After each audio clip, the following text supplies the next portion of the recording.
ಕ್ಲಾಸ್ನಾಗ ಒಂದು 3 ತಿಂಗಳು 4 ತಿಂಗಳಿಂದ ನಾವು ವಿಡಿಯೋ ನೋಡಿದ್ದೀವಿ ಸರ್. ಅದು ಅಪ್ರಿಮೆನ್ಷನ್ ಮಾಡ್ಸಕ್ಲಿ ನಮಗೆ ಪಾಸಿಟಿವ್ ಎನರ್ಜಿ ಬಂದಂಗೆ ಅದು ಒಂದು ಏನೋ ಒಂದು ಶಕ್ತಿ ಐತಿ ಸರ್ದಲ್ಲಿ ಅನಿಸ್ತಿತ್ತು. ಇಲ್ಲಿ ಬಂದ್ಮ್ಯಾಗ ನೋಡಿದ್ಮ್ಯಾಗ ಕ್ಲಾಸ್ ಎಲ್ಲ ಅಟೆಂಡ್ ಆದ್ಮ್ಯಾಗ ಭಾರಿ ಫೀಲಿಂಗ್ ಅನಿಸ್ತು. ತಾಯಿ ಬಗ್ಗೆ ಇದೆ ಈಗ ಹೇಳಿದ್ರಲ್ಲ, ತಾಯಿ ಬಗ್ಗೆ ಇಷ್ಟು ಐತೆ ಹೋಗಿ ನಾ ಈ ಮನೆಗೆ ಹೋಗಿಸಿಂದ ನಮ್ಮ ತಾಯಿನ ತಬ್ಕೋ ಅಂತ ಮನಸ್ಸನ್ನೇ ಬಂದೈತಿ. ನೆಕ್ಸ್ಟ್ ಎಲ್ಲರೂ ಬರೀ ನೋಡೋದು ವಿಡಿಯೋ ನೋಡೋದು ಅಷ್ಟೇ ಅಲ್ಲ, ಒಂದು ಸಲ ಎಲ್ಲೋ ಒಳಗಾಲಷ್ಟು ಒಂದು ಸಲ ಬಂದು ಸರ್ಗೆ ಅಟೆಂಡ್ ಆದರೆ ಅದರದ್ದು ಬೆಲೆ ಗೊತ್ತಾಗತ್ತೆ. ಅದರದ್ದು ನಾವು ಜೀವನದಾಗ ಅಳವಡಿಸಬೇಕು. ಕೋಟ್ಯಾಧಿಪತಿ ಆಗ್ಬೋದು. ಇದ್ರ ರೊಕ್ಕದ ಬಗ್ಗೆ ತಾಯಿಗೆ ಎಷ್ಟು ಗೌರವ ಕೊಡ್ತೀವೋ ಅನ್ನಕ್ಕೂ ಇಟ್ಟು ಕೊಟ್ಟರೆ ನಾವು ಕೋಟ್ಯಾಧಿಪತಿ ಆಗ್ಬೋದು ಅಷ್ಟೇ. ಓಕೆ ಸರ್, ನಿಮ್ಮ ಲೈಫಲ್ಲಿ ನೀವು ಯಾವ ಥರ ಈ ಬಜೆಟಿಂಗ್ ಮತ್ತು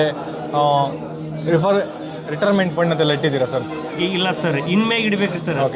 ಇಟ್ಟಿದ್ವಿ ಭಾಳ ವಾಪಸ್ ತಗೊಂಡಿದ್ರಿ. ಹಿಂಗಾಗಿ ಆರ್ಥಿಕ ಪರಿಸ್ಥಿತಿ ಭಾಳ ಇದನ್ನಾಗೈತ್ರಿ. ಈ ಸುಧಾರಿಸಬೇಕನ್ನೋ ಉದ್ದೇಶಕ್ಕಾಗಿ ನಾನು ಇಲ್ಲಿ ಬಂದೀನಿ. ಇನ್ಮ್ಯಾಗಂತರೂ ಡೈಲಿ ನಾವು ಅವ್ರು ಸರ್ ಹೇಳಿದ ಅಪ್ರಿಮೆನ್ಷನ್ ಆಗಲಿ ಬರೆಯೋದಾಗಲಿ ನಮ್ಮ ಯಾವುದೇ ಇದ್ರೂ ಡೇಟ್ ವೈಸ್ ಅಂತೂ ಬರೀಬೇಕಂತ ಹೇಳ್ಯಾರ ಸರ್. ಅದ್ರ ತಕ್ಕ ನಾನು ಮಾಡ್ತೀನಿ. ಇವ್ರ ಮ್ಯಾಗ ಭಾಳ ವಿಶ್ವಾಸ ಐತ್ರಿ. ಎಲ್ಲರಿಗಿಂತೂ ಎಲ್ಲ ಸಂಬಳದಲ್ಲಿ ಇದ್ರಿ. ಆದರೆ ಇಂಥ ಗುರು ಸಿಗೋದಂದ್ರೆ ಅಪರೂಪ ಅಂದ್ರೆ ಅಪರೂಪ ಸರ್. ಸುಳ್ಳು ಹೇಳಕ್ತಿಲ್ಲ, ನಿಜವಾಗ್ಲೂ ಹೇಳ್ತಾನೋ ಅಪರೂಪ. ಸಿಕ್ಕಿದ ಪುಣ್ಯ ರೀ, ನಾನು ಇಲ್ಲಿ ಬಂದದ ಪುಣ್ಯ ನನಗೆ ಅನಿಸೈತಿ. ಎಷ್ಟು ಖುಷಿ ಆಗೈತೆ, ನನಗೆ ಭಾಳ ಖುಷಿ ಆಗೈತೆ ನಿಜವಾಗ್ಲು. ಅಷ್ಟೇ ಹೇಳಕ್ಕೆ ನೀವು ಬನ್ನಿ, ಇಡೀ ಬಂದ್ ಕಿಸಿಂದ ಇಲ್ಲಿ ಅಟೆಂಡ್ ಆಗಿ ಕ್ಲಾಸಿಗೆ ಗುರುಗಳ ಆಶೀರ್ವಾದ ಪಡ್ಕೋಬೇಕಂತ ತಮ್ಮಲ್ಲಿ ವಿನಂತಿ ಮಾಡ್ಕೋತೀನಿ ಅಷ್ಟೇ ರೀ. ಮತ್ತೆ okay sir, thank you sir.